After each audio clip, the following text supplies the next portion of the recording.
The sun dipped low, casting long shadows across the suburban landscape as I navigated the familiar route home.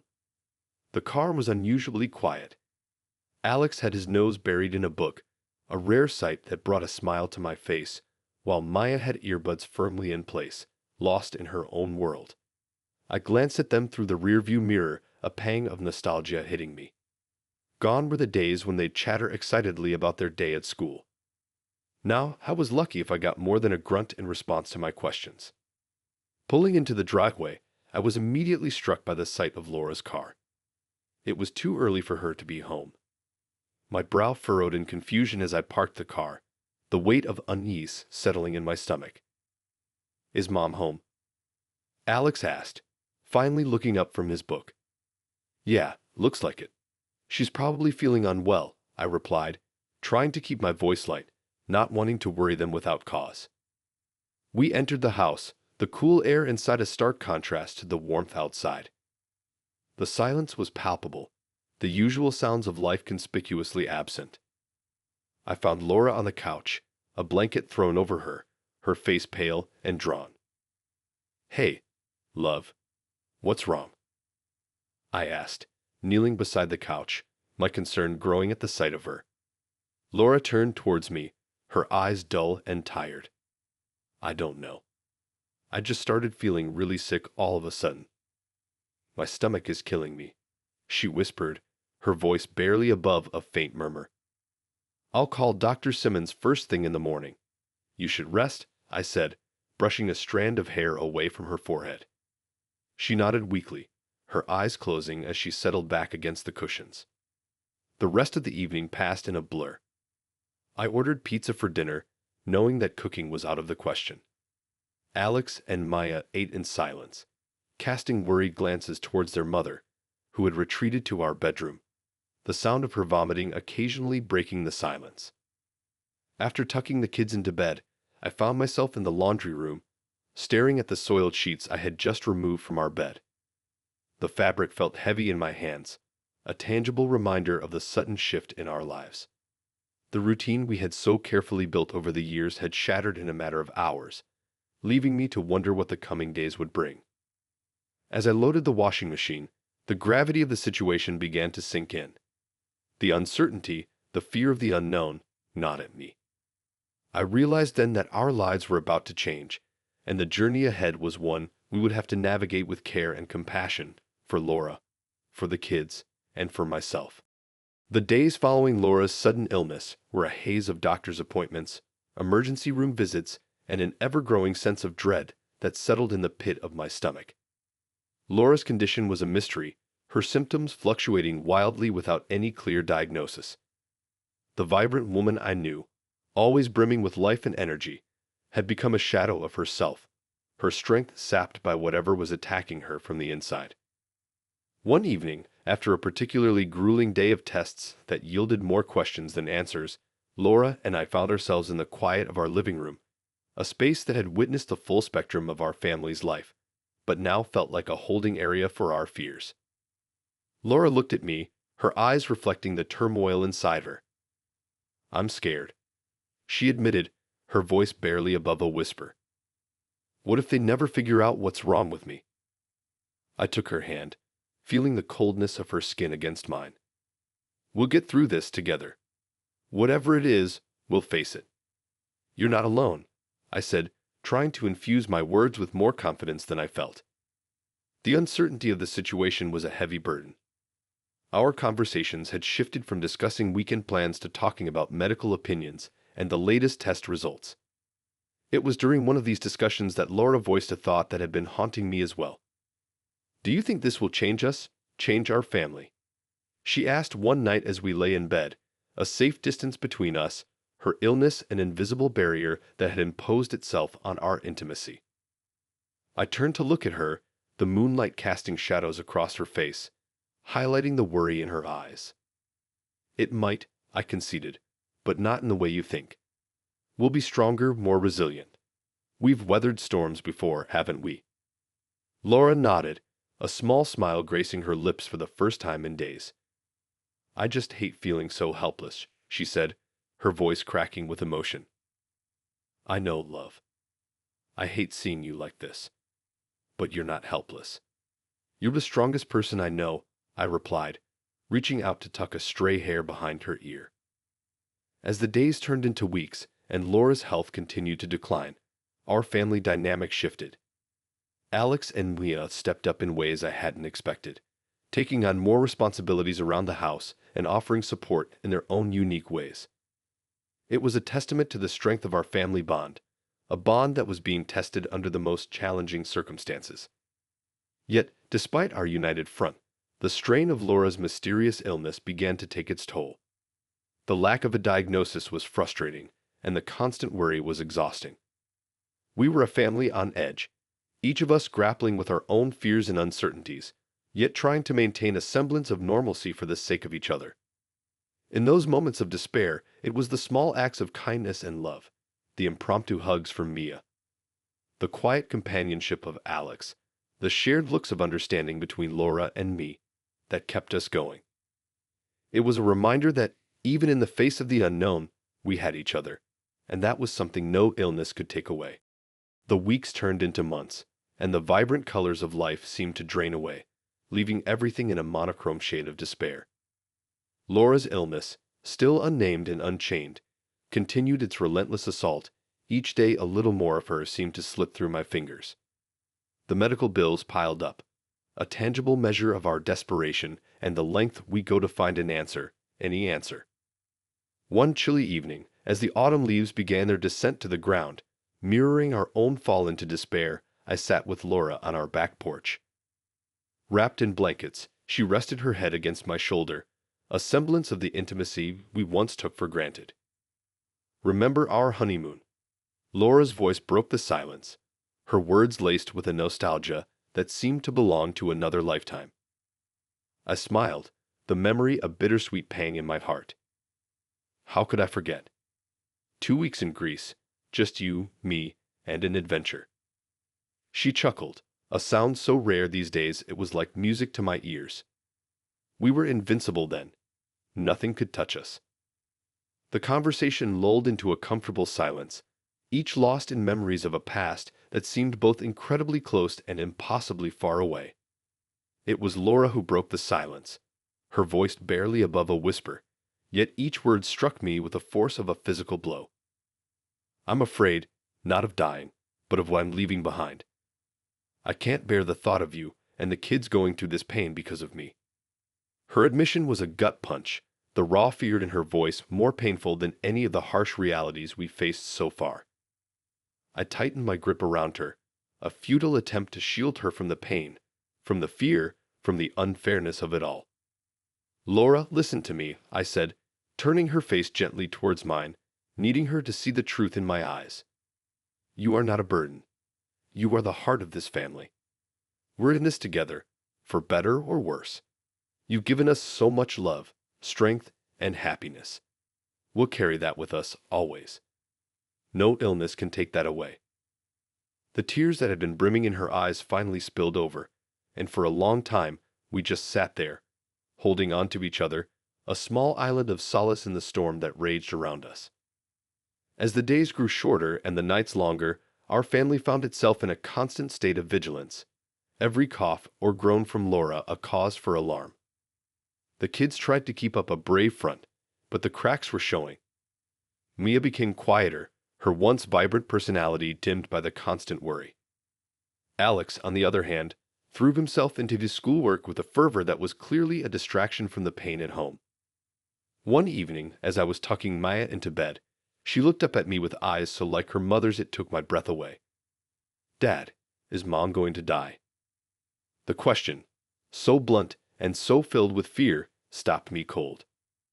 I sat down beside her, struggling to find the words that could offer comfort without lying to her.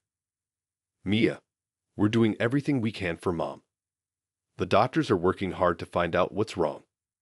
We have to keep hoping and praying," I said, my voice steadied despite the turmoil inside. "But what if that's not enough?" Her voice was a whisper, the vulnerability of it tearing at my heart. I pulled her into a hug, the kind that I hoped could convey all the love and reassurance I felt powerless to express in words.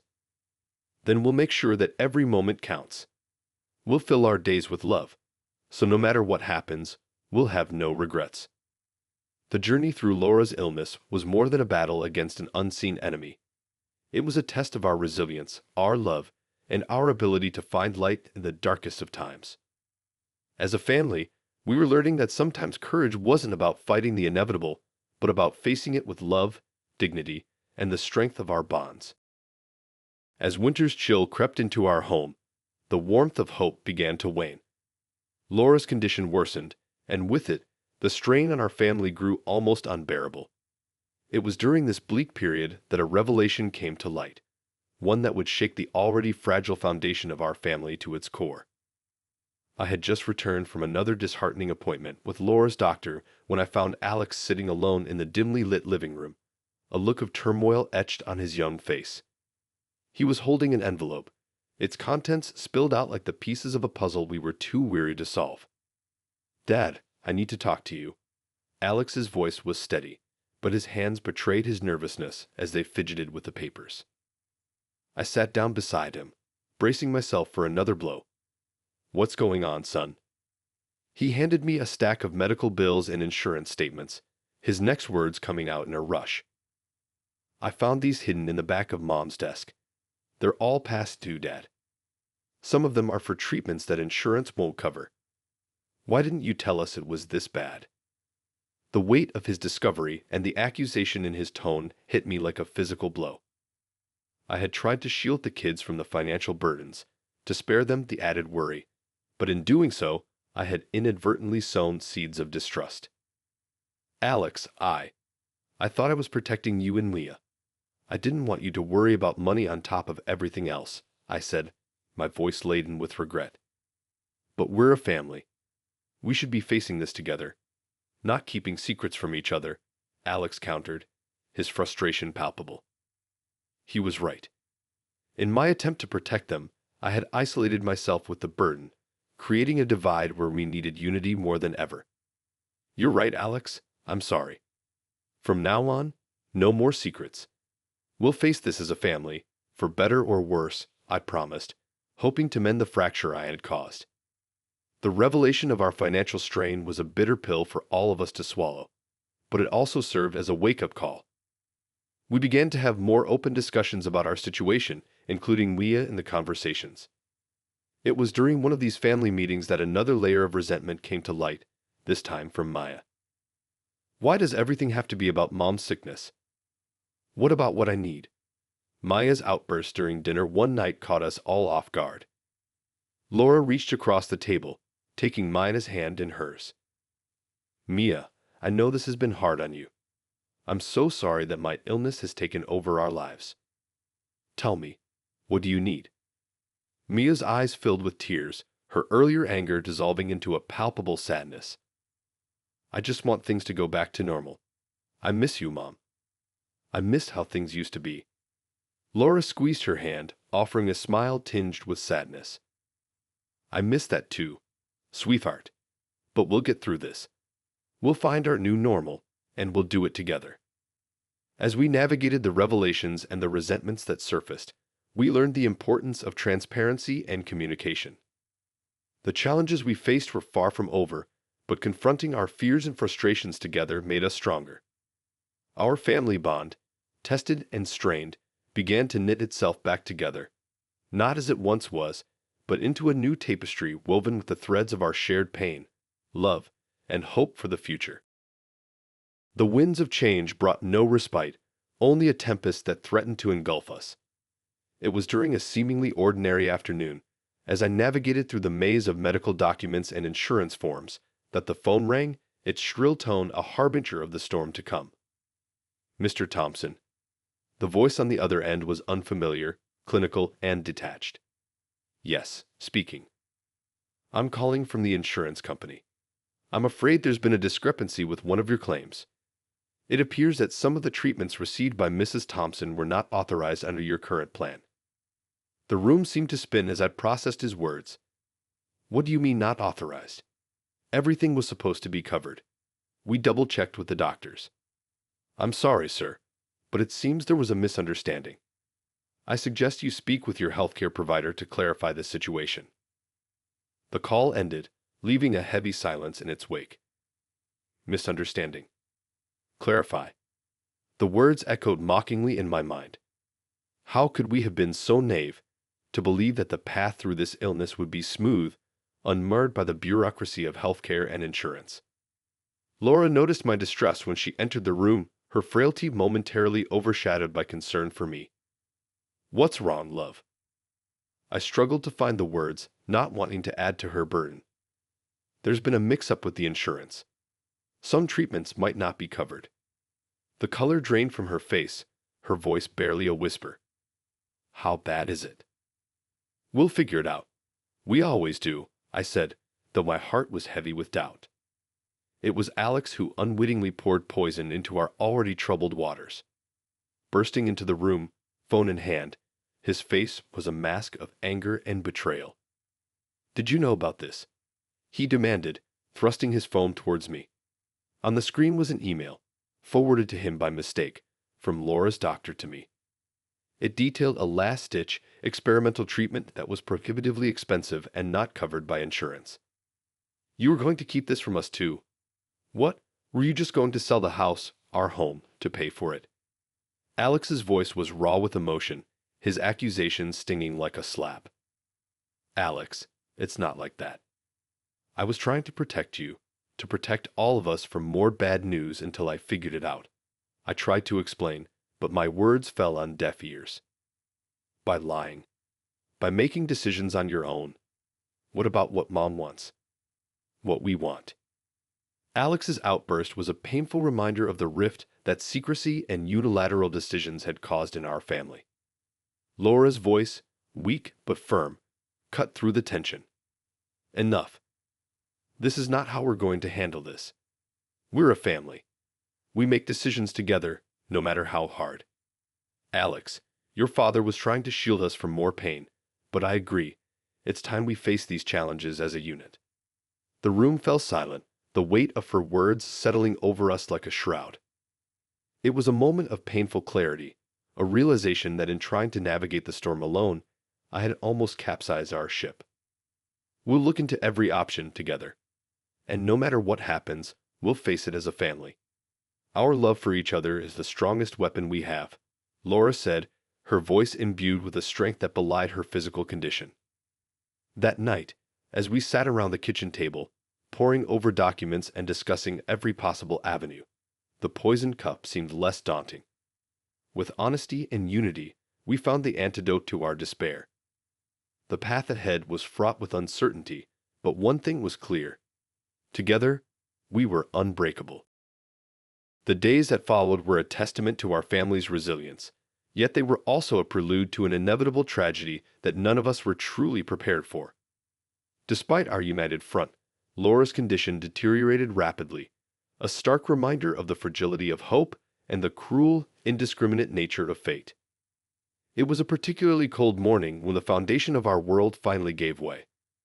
Laura had been growing weaker, her once vibrant spirit dimmed by pain and exhaustion. We had gathered in the living room, a space filled with memories of better times, now a silent witness to our despair.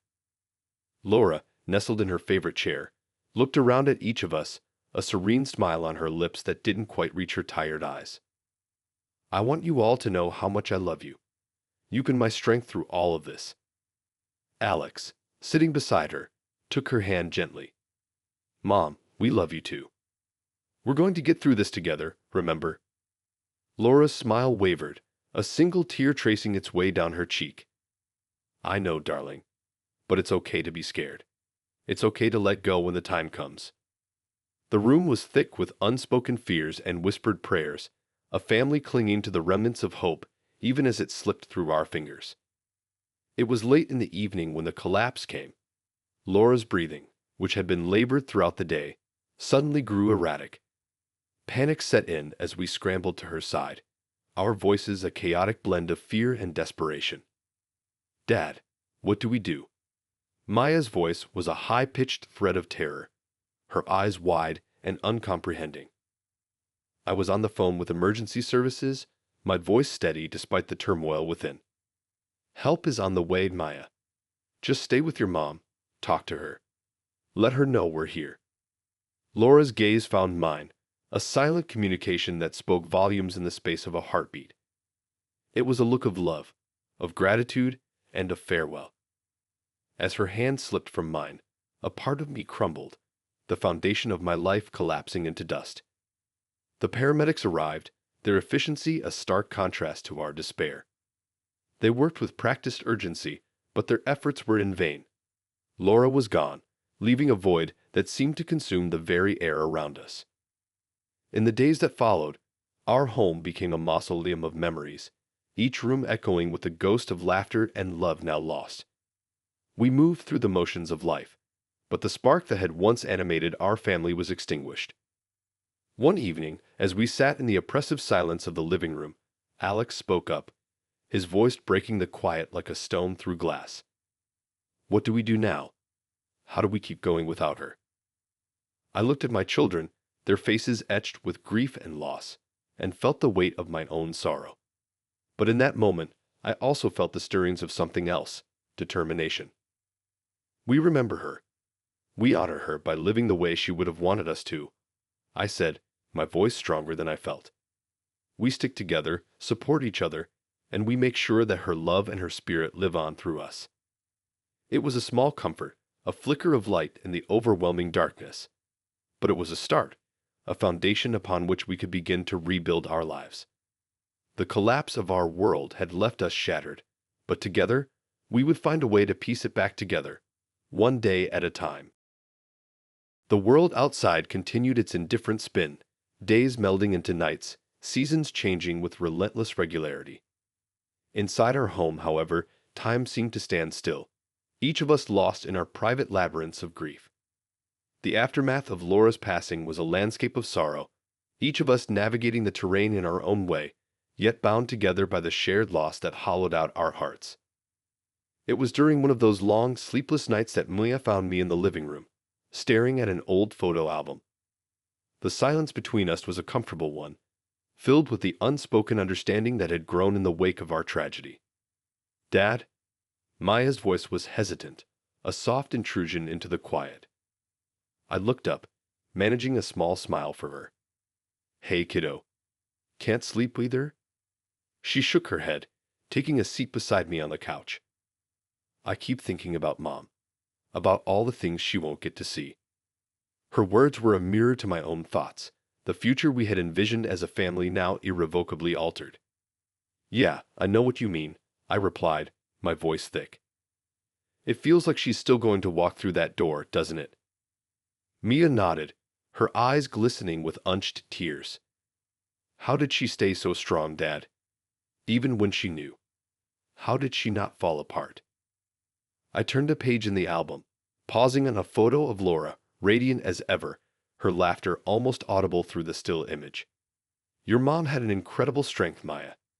She believed in making the most of every moment, in finding joy even in the darkest times. She knew the value of her time, and she chose to spend it on love, on us. Mia leaned her head on my shoulder, a silent gesture of shared sorrow and comfort. I miss her so much. Me too, kiddo. Every day, I whispered, my voice breaking. We sat in silence, the memories in the album a bittersweet reminder of all that we had lost and all that we still held dear.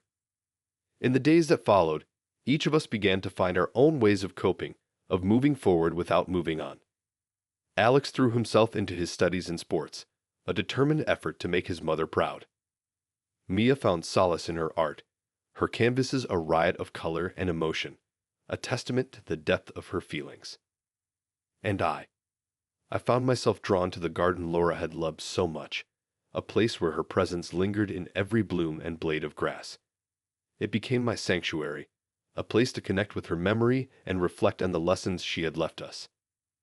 One afternoon, as I tended to her roses, Alex joined me, a rare occurrence given his usual aversion to anything resembling gardening. Dad, can we talk? His tone was serious, a clear indication that this was more than just a casual conversation. Of course, son. What's on your mind? Alex took a deep breath, his gaze fixed on the horizon. I've been thinking a lot about Mom, about how she lived her life. She always said we should make our mark, leave the world a little better than we found it. He paused, his determination palpable. I want to start a charity in her name. Something that helps people facing what we did, that makes a difference. I stopped my work, struck by the depth of his proposal and the maturity it revealed. That's a fantastic idea, Alex. Your mom would be so proud of you. He smiled, a rare, genuine expression that reached his eyes. I want to make her proud, Dad. I want to make sure her legacy lives on, not just in us, but in the world. The conversation marked a turning point for us, a collective decision to channel our grief into action, to honor Laura's memory by embodying the values she had lived by. In the aftermath of our loss, we found purpose, a way to weave the threads of our sorrow into a tapestry of hope and resilience. Reflections in the aftermath revealed a simple truth. Though we had lost Laura, the love she had given us, the lessons she had taught, remained. They were our guiding light, leading us out of the darkness and into a future where her spirit continued to inspire, to make a difference in the world she had left behind.